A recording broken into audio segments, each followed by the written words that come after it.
我是赵少康，欢迎你来到 TVBS 少康战情室，专门向特别来宾许志杰委员、蓝轩小姐、唐湘龙先生、王宏伟委员、林涛议员、游淑慧议员。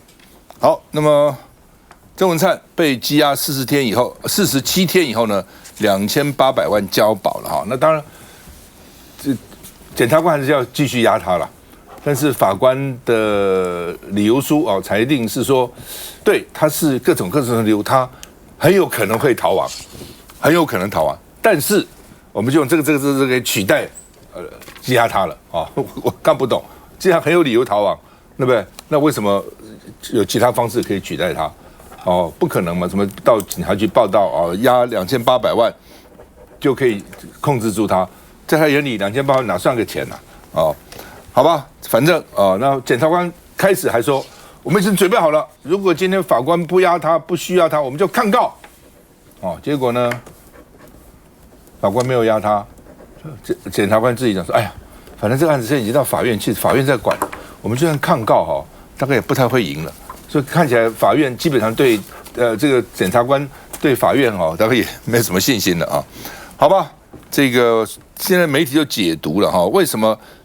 押47天就立刻给他起诉然后立刻就放人，说恐怕是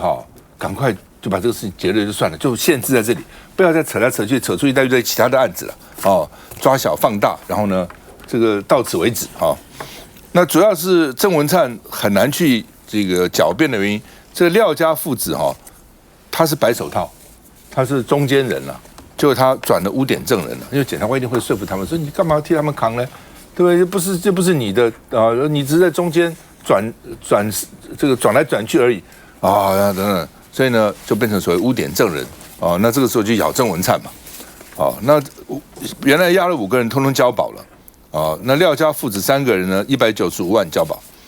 那另外呢起诉了11个人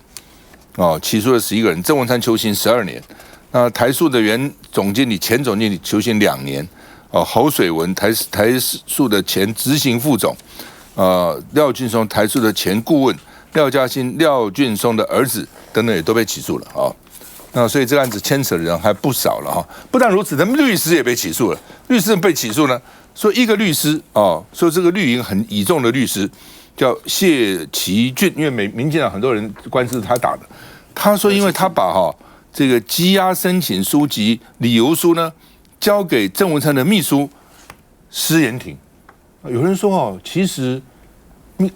这个律师把这些东西交给当事人呢，也算蛮常见的，但是拿到出来就起诉了而且从重量刑以后他的律师还保不保资格，我也很怀疑。那另外这个律师蔡明熙很有意思，还前面做过主任检察官他联络那个廖俊松被告说呢，我可以当司法黄牛，给我30万，我就帮你摆平。因为他知道被监听然后他不承认犯行，所以希望求刑3年，然后也蛮重的那因为刚刚讲律师都被告了，所以绿营有些派系人士说是冲我们来的呢，那我们的律师都被告了，看一下怎么回事。就职的第101天，总统选择在党中央聊百日政绩。我要强调，面对新的挑战，我们不能够单兵作战。团结合作才能够带领台湾持续前进。台南市长初选这一题，委员的态度肯定有被交代。毕竟日前林俊宪跟陈亭妃才为总统一句“现在别谈选举”，各有解读。我没有了，我们刚才没有讨论到了。对于陈亭妃绝对没有这个问题，因为我们都是这个信赖，因为非常信赖。台面上一团和气，对于郑文灿涉贪遭起诉，似乎也已说好不谈。快步走出法院，穿着与收押当天一样的蓝色西装外套，前桃园市长郑文灿历经47天，终于能回家了。辛苦了，辛苦了，怎么证明自己的清白？面对镜头和记者问话，全程不发一语，面无表情，略显疲态。党内的声音自己怎么看？好，谢谢。好，大家辛苦，谢谢。郑市长收这么多钱，会觉得意外。谢谢。好，谢谢，大家辛苦。毕竟若再提，伤的是自家人感情。黄伟怎么看？这个众所瞩目的案子哦，其实它应该算是蛮复杂，但是在47天之内呢，它就直接起诉啊，而且以昨天来说，虽然检察官本来讲说啊，如果呢让他交保的话，一定要抗告到底。可是后来呢，也就改了口风啦，好，就说哎呀，我们就算提抗告，大概也没有什么用啊。所以呢，果然检方不像之前那个态度这么坚定，也就没有再继续提抗告。所以呢，这个郑文灿被关押了47天，那当然被起诉啊，这个求刑。那但是呢，他也可以回家。我觉得这件事情某一个程度到这个时候呢，看起来事实上是在司法上试图要止血。而且要告一段落，因为接下来可能这个整个的他起诉之后还有比较冗长嘛。那虽然检察官说他有些案子要另案侦办，譬如说他的财产来源不明罪，就是在他的床头柜里面搜出了678.5万的现金，也就是他还有财产来源不明的问题。但是我想基本上整个的这个弊案这个案情呢，几乎控管在这里。那说实在，我直接看就是一些绿营的媒体啊。那基本上《自由时报》当天还是用头版头来做。可是如果你今天打开绿营的政论节目，你仿佛完全没有这件事情一样，因为大家都乐得一直在谈这个就柯文哲啊、民众党，完全没有提到有关郑文灿这个事件。那另外就是对于赖清德来说，其实赖清德最近我们在谈他的100日政绩，他在公共政策、民生政策，他没有提出任何有感的政绩，但是呢，他的支持度不错。那么事实上，他也透过郑文灿这个案子，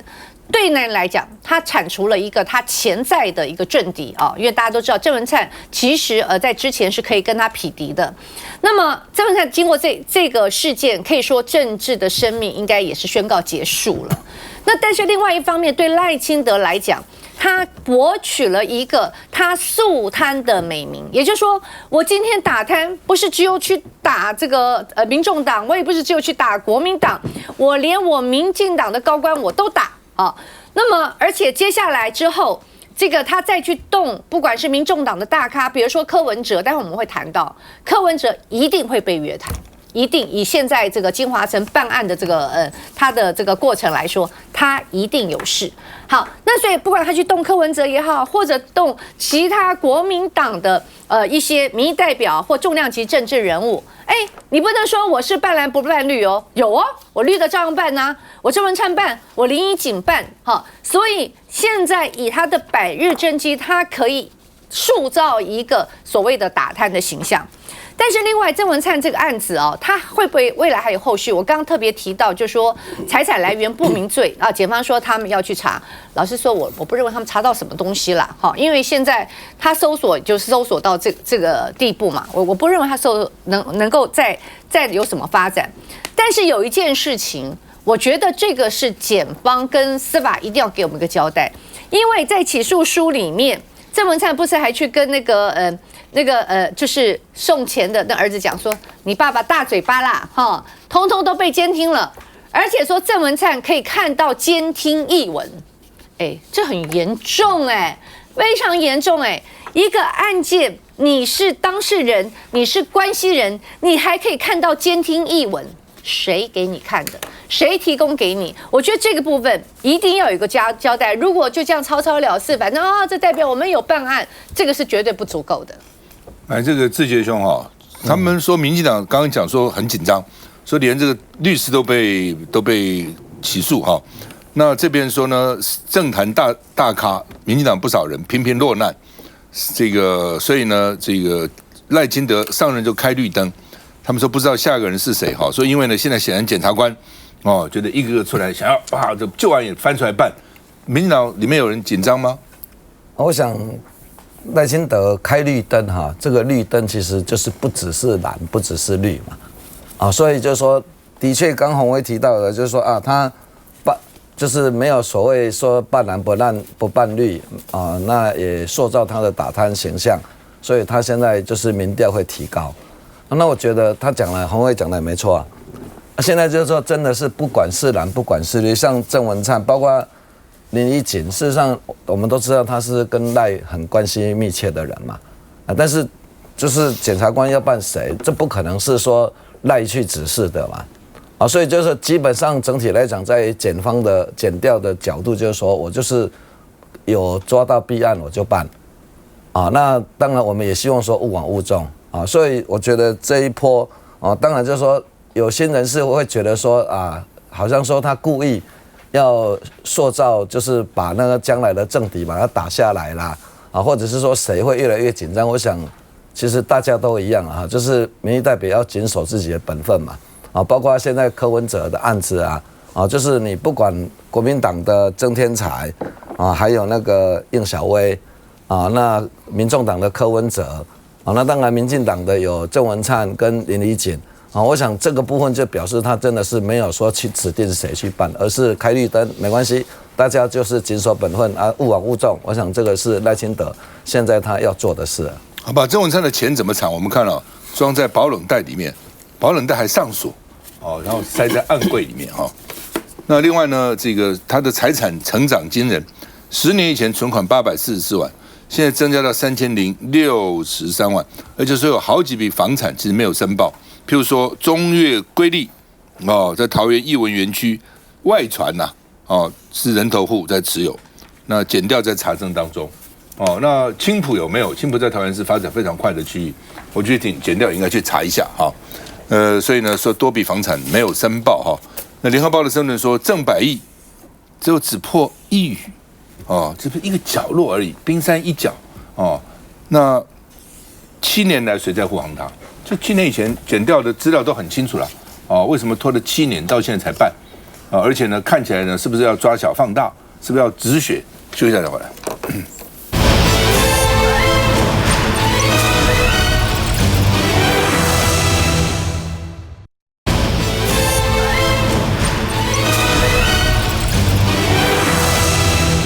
好，那么交通部长谁接原来的李部长因为呢婚外情绯闻等等等等下台了，大家就猜是不是次长是不是这个是不是那个？结果居然是发言人，行政发言人去接交通部长那你总有个道理吧道理是什么是他很有政治历练，他很有交通的这个长才，反正总有个道理嘛。总统台我看讲不出什么道理，说是可负担工作人，这讲什么？我也可以这个是一个部长任命的条件，因为他可以可以负担工作，我们可以把责任交给他我跟赖总统对他深具信心那现在台铁产业工会就很担心了，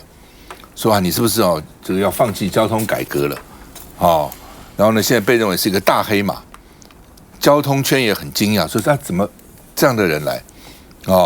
那到底怎么回事那当然有些团体说不一定也许他可以做得好了等等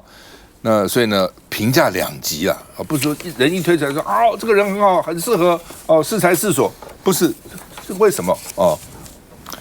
林佩强委员就嘲讽说王一川都比他有了，比他好了王一川其实也当交通部长也有问题，但是呢反正是相对嘛。这个陈世凯是东海大学政治系毕业的，你看做过什么3届台中市议员，然后呢蔡其昌国会办公室主任，赖清德竞选总部发言人，行政院发言人，然后就当交通部长这部长是交通部这么重要，对我们很多的建设经费都放在交通部，而交通部管的事情可多了上天下地这个甚至海上都交通部管，你总要有一些很多的政治历练嘛，显然没有，主要的历练就是3届的台中市议员，就是这样子而已来说慧，我先讲我怎么知道这个人的这个我去年因为 Me Too 事件的时候，有一个人性骚扰来跟我陈情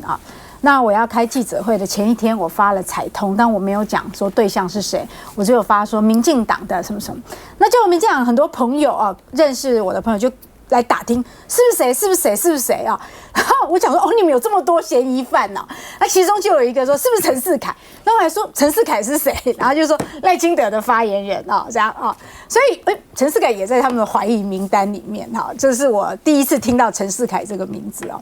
那各界为什么会对于说这个人非常的惊讶，以大黑马来形容，是因为他的学历、他的经历他的历练。完全跟交通部长这个位置，大家会觉得不搭嘎哦。他的学历是政治系跟交通没有相关。他的历练就是3届市议员连立委都没有当过2次挑战立委都落选然后他的历练就是刚刚说的嘛就是也没有其他的历练就是立委办公室主任，然后就选了在地的议员这样。那这样一个人去担任一个这么重要。几乎是整个内阁里面预算最多、掌管的相关的枝枝叶叶最多的一个部会，到底适不适合？还是说只单纯是赖清德跟卓荣泰就是要牢牢的把交通部继续掌握在新潮流手中？我觉得不言可喻啦，因为李梦燕跟这个陈世凯都算是这个赖清德的嫡系嘛，左右手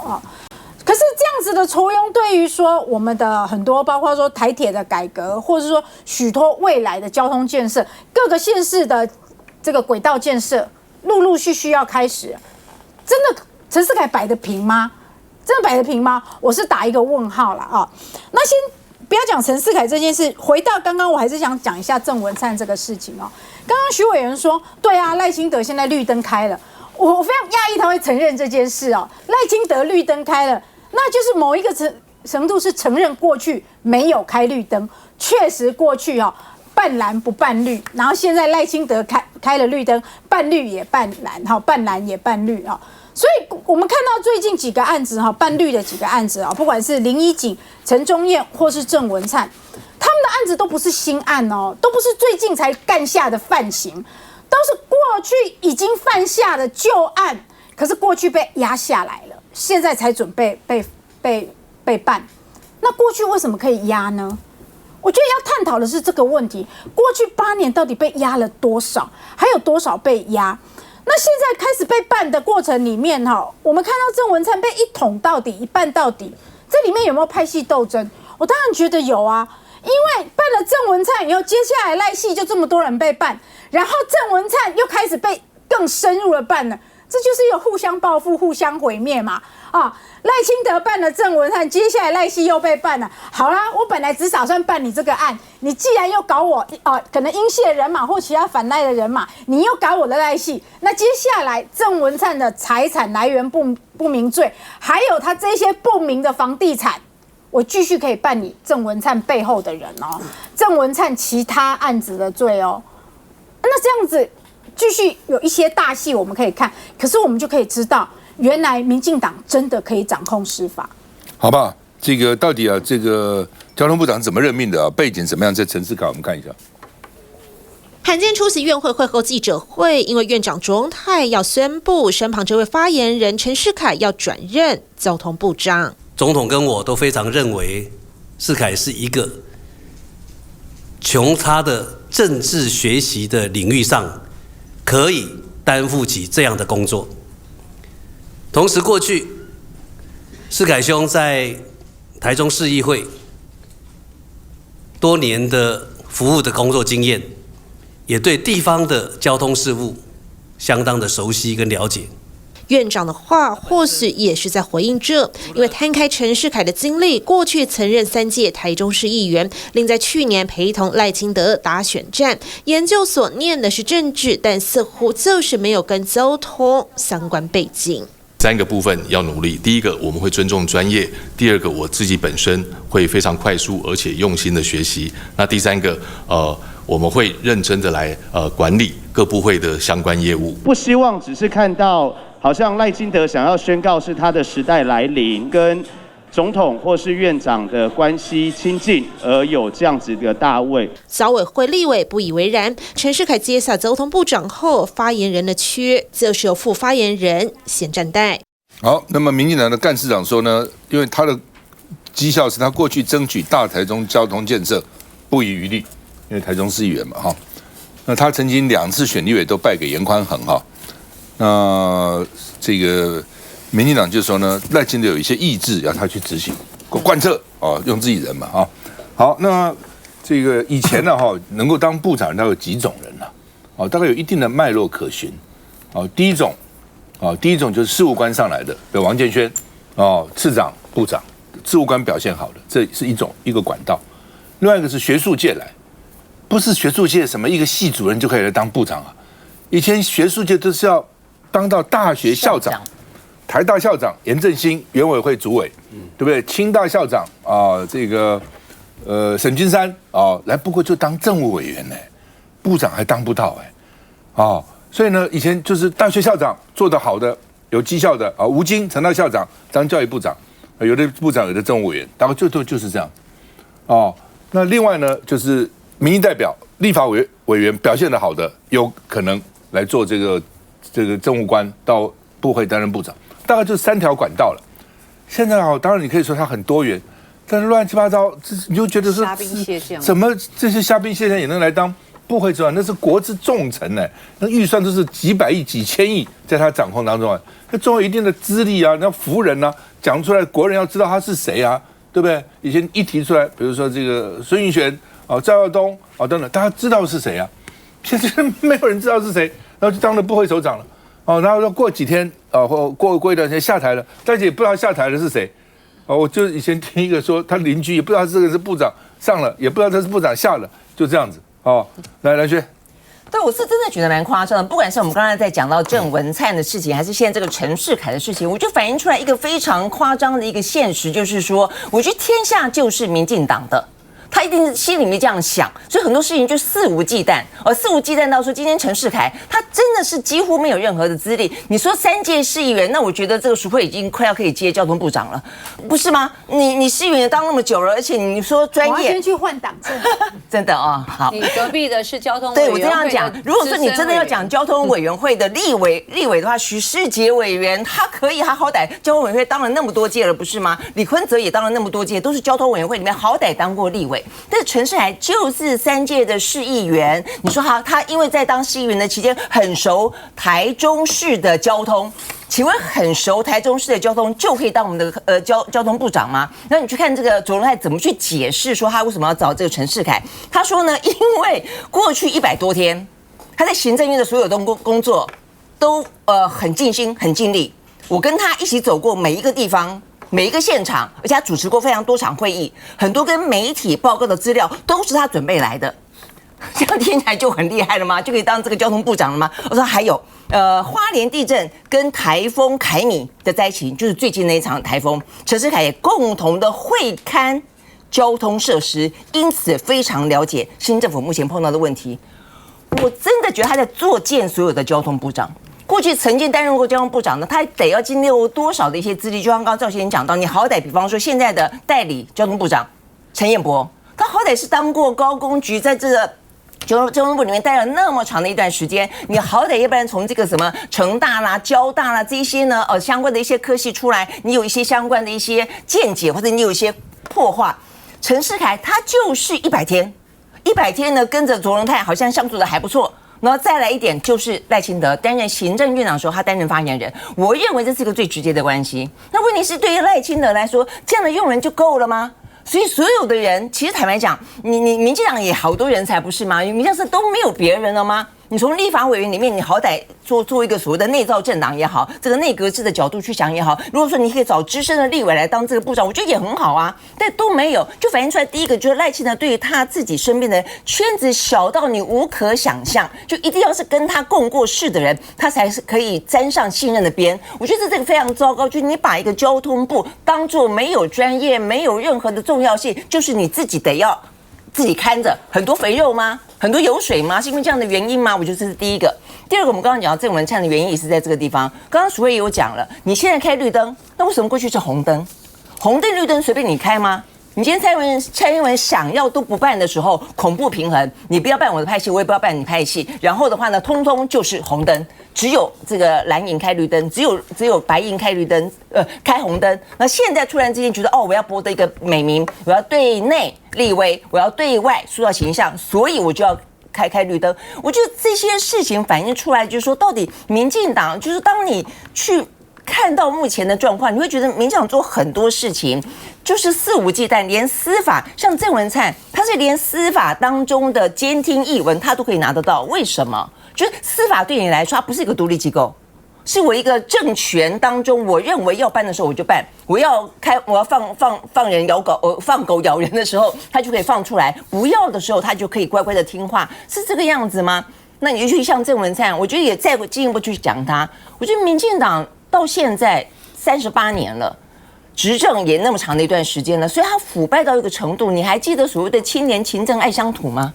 一个郑文灿已经激进要去接行政院长，说要可以去选总统的一个人，他可以突然之间挖出来之后，原来是盖了那么久，他的整个的贪婪的状况臭不可闻。我觉得这个部分对于民进党来说，他的人才，那现在很多人是因为还没有斗出来吗？还没有揭开来吗？他们现在里面的获得的一些权利跟利益有多么的可怕？所以我觉得这个部分其实对于现在的状况来说，都只是开始而已。我觉得接下来会更严重。徐小姐回来。